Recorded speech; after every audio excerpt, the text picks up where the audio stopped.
ভারত পুরাণে শুনি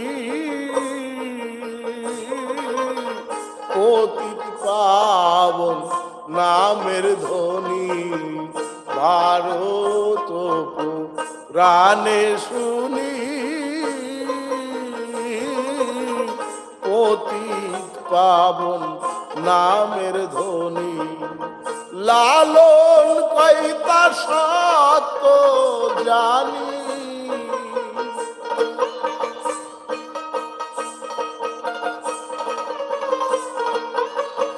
ও ফকির লালন কইতাই সত্য জানি।